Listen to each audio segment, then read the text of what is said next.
Wysteria, energy, twister.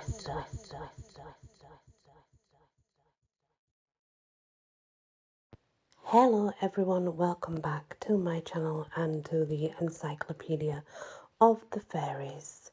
We're now on O, so we're going to jump right into oaf. In English folklore, an oaf was a deformed or simple child, believed to be a changeling, left by the fairies in exchange for the human child they stole. We're talking centuries back. That came into play though, like really ages ago. Oak King. Variations are Ill King and Robin Goodfellow. According to contemporary folklore, the Oak King rules over the waxing year, from Yuletime to Midsummer, and represents the expansion of growth as the days grow longer. The second half of the year is ruled over by the Holly King. As the Fairy King, the Oak King is depicted wearing a breechcloth and a crown of acorns and oak leaves. Oak Men. Oak men are male dwarfs in German fairy lore, who are the guardians of the sacred oak groves. Although they are not friendly to mankind, there are no stories of an oak man ever harming a human.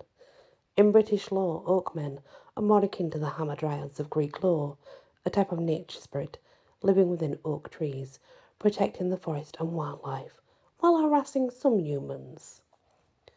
Owens. Owens or Oannes, also variation, is Dagon. Originally worshipped as a fish-headed god-like being from another world by ancient Chaldeans, the singular entity known as Oannes was believed to have built the ancient Sumerian civilization, as well as having taught art, the compilation of laws, how to build cities and found temples, and general sciences to mankind. By day, Oannes lived among men, but by night he entered in to the Euphrates Sea, the Persian Gulf now, and swam freely through the ocean in his mermaid-like appearance. Identified with floods, Oannes is identified as a sun god and the river of civilization and knowledge. Obda, also known as the Kozala, Koza-Oza, Kozaperi, and Surali, a nature spirit from the folklore of Mari people of the former Soviet Republic. It is described as being a hairy, naked, squat human with long pendulous breasts it keeps thrown over its shoulders. The Obda typically faces backward, the direction its feet face. Should it ever be seen mounted upon a horse, it will be seated there backwards as well. If ever an Obda captures a person, they should clog up the holes in the creature's armpits, as doing so will cause it to lose its power. If ever an Obda is armed, each drop of blood it loses and hits the earth will create a new Obda. Otherwise, a new Obda is created each time an unbaptized child dies. We're not going to do Oberon because we did Oberon in the other fairies, which you can always go back and listen to if you want to, of course. Some of the O's really do have a lot of the Oceanids in, so we're not going to do those either because there's just so many, to be honest. Odmians. In Polish law, an Odmians, changing one, was a species of malicious changeling. When a type of vampiric nymph-like demon known as the Boginki, Little Princess, attacked a newborn child, it left the Odmians in its place so it could consume to infant. O'Donoghue, the fairy king of Lochlean fairies in Ireland. O'Donoghue rules over his fairy subjects with justice, kindness and wisdom. It is said in Irish folklore, each May Day, this renowned warrior, known for his specific virtue, rides forth from his underwater home mounted upon his war horse, disappearing into the lakeside mist of Loch Kijani. Oemi, Greek mythology, she was a water nymph. She was one of the Daenads. Owenabansk, also called the underground folks. In the Friesland Islands, dwarfs are called or Winnabansky. According to folklore, they steal young girls they have fallen in love with, keeping them for a long period of time before setting them free. They also steal human infants, leaving a changeling in its place, borrow money, plates and pots, and assist in the construction of churches and homes. There are also numerous accounts of them assisting the farmers in the field by bringing them fresh water to drink and pancakes to eat. That being said, if you see a pancake just there and it may have been brought by a fae, probably don't eat it these days. I think they might have changed their opinion on us. The ogre, also known as the oculi and the norgans. All throughout fairy lore exists the ogre, a cannibalistic humanoid fairy being with an extremely malicious temperament.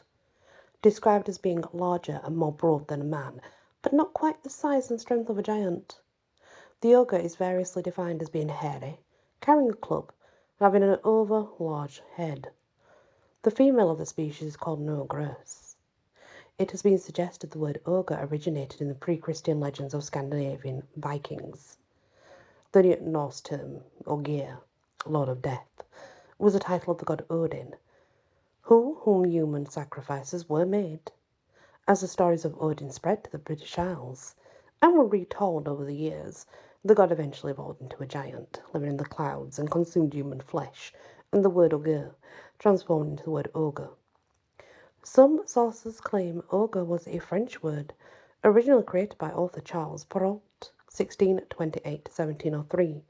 His book, Histoire sous conte de temps passés, while other sources say it was first used by his contemporary Marie-Catherine Jumel de Bonneville, Comtesse d'Aulnay. The fairy mythology of Yorkshire, England, has more giant and ogre lore than any other location in the world. In Scandinavian folklore, the words ogre and troll is oftentimes used interchangeably. Some famous ogres from folklore literature and mythology are Alwyn, Babau, Baladu, Croc Mitaine, Dents Rouge, Fine Oriel, Galafre, Grand Colin, Huoco, Le Homme Rouge, Och Olo, Pacolette, Pierre Fautard, Pierre Lustigre, Pierre Jancli, and also the Sahala and Tartaro. The Ogiu Fairy. In Irish law, the invisible Ogiu Fairy kisses became the sound of singing birds whose song could inspire love. This fairy can be found around wells and romantic locations, any place where lovers like to meet. Hodaws, also known as the Hodawas, underground people. They are one of the three types of mountain-dwelling nymphs, basically, or dwarf people from the folklore of the Inuit people of North America.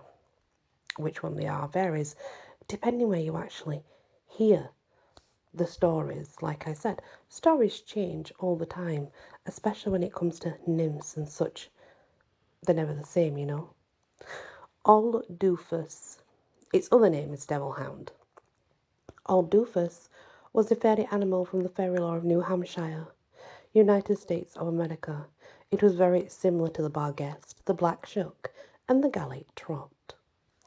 Old Man Winter, also known as Father Frost, Father Winter, Frost King, and Jack Frost.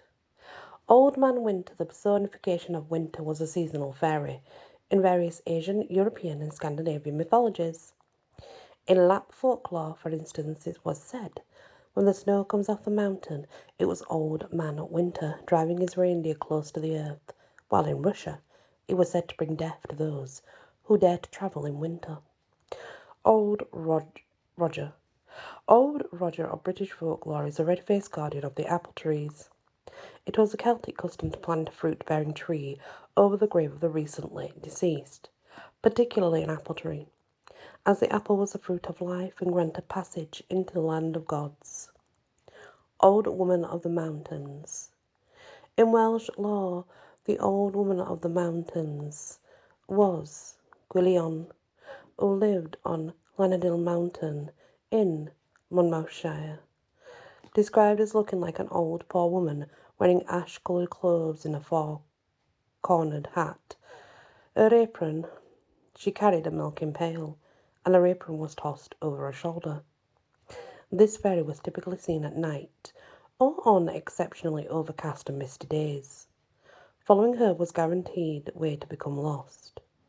Old Woman of the Mountain was said to exclaim, "Wow, up," when seen, a Welsh expression of distress. A call was said to be loud enough to be heard a parish away. In South Wales, Old Woman of the Mountain was said to haunt mines and coal pits. All Look, also known as Eye Closer or Olilokoi, in Danish law, and as popularised by Hans Christian Andersen, All Look was a type of nocturnal fairy known as a sandman. Each night he gently lulled children to sleep and, depending on their behaviour, distributed appropriate dreams to them.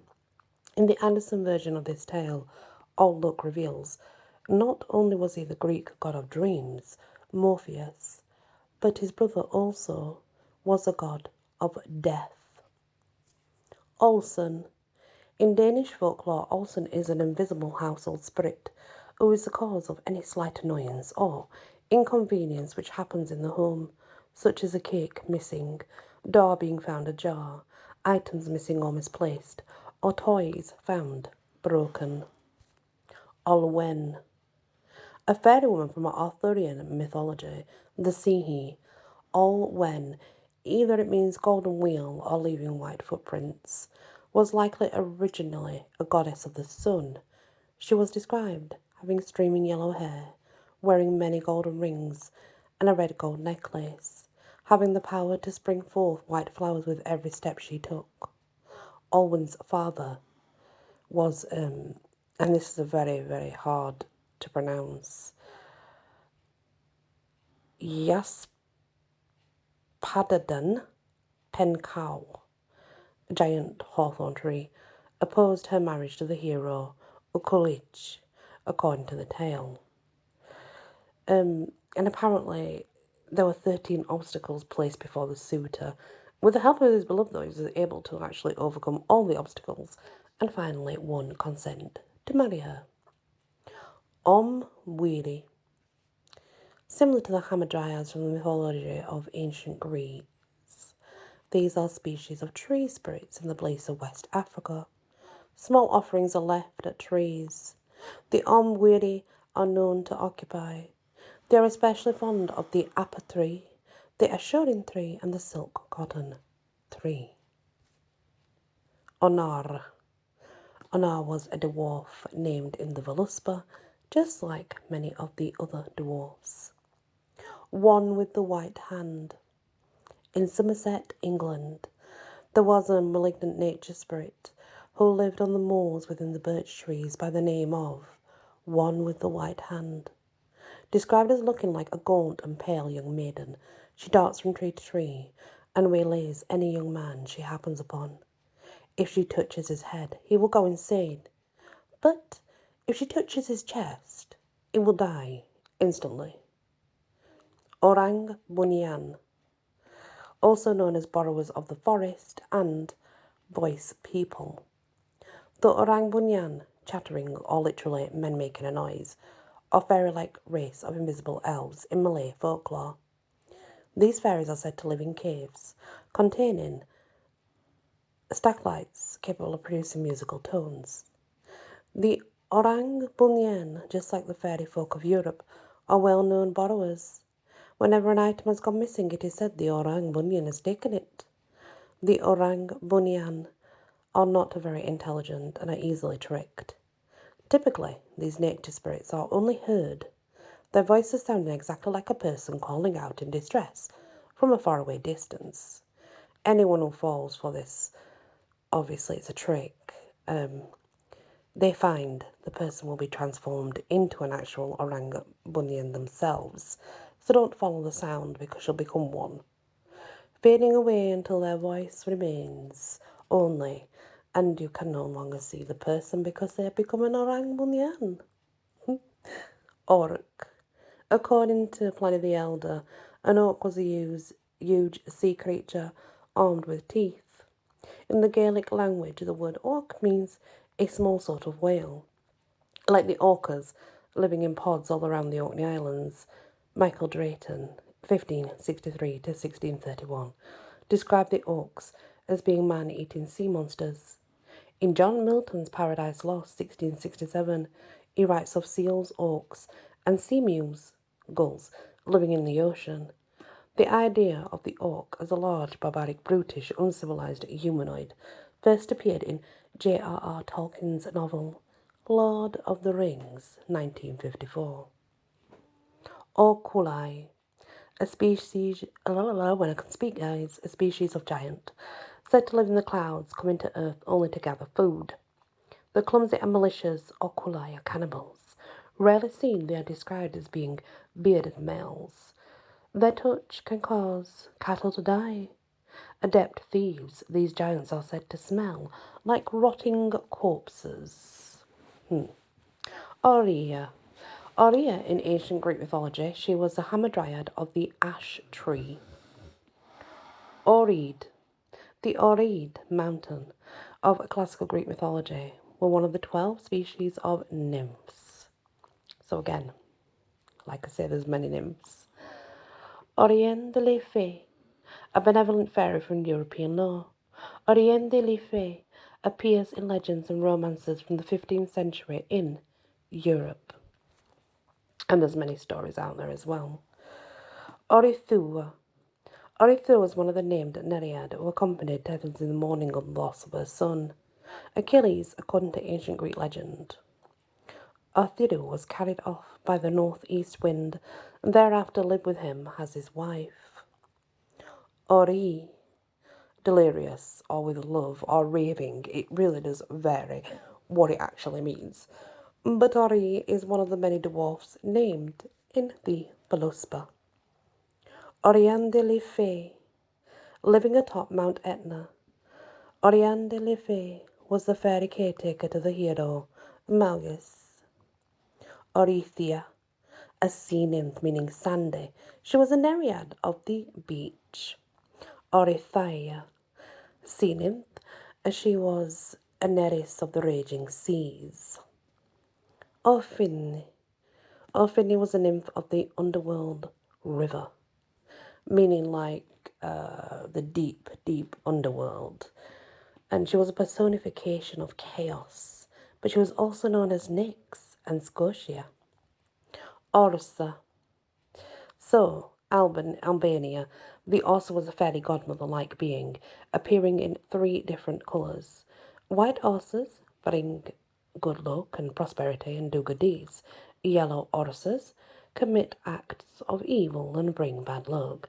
And the black Orsas bring death. And it's O-R-S-A, guys, just so we're clear. I'm not saying horses, it's Orsas. Sounds more like arses, but it's not that either. Orthone. Orthone was a French house spirit who was said to attend the Lord of Corras in Gascony, France. Orthone was similar to the German house fairy. He served the night for 1 season. Orthone claimed he was physically incapable of harming anyone. The worst he could do would be to rouse a person from a sound sleep.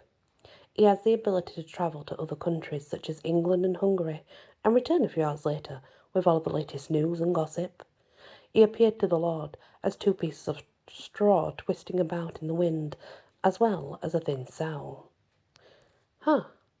Would you guys, out of curiosity, if you saw 2 pieces of straw, you're walking in a field, let's say, just in the wind, you know, rap, and you started hearing voices from that, you'd freak out, right? I would. You'd freak out, right? The Osharat. So they're also known as the Oshiert and the Oskeret, a type of malicious black dog from Belgian folklore, specifically in around the town of Ham or Shiert, would wander along the road seeking to attack and otherwise terrorise travellers.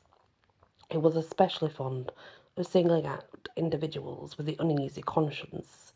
Unlike Barghest, It has no set form and is being sighted in the shape of a dog, donkey, horse, and rabbit. Like the Clud of Belgium, it would play pranks, lost travellers and such like, And it would also sort of jump on people's backs, pretending to be vicious. It would pin them to the ground, and increasing its body mass would crush them beneath its weight.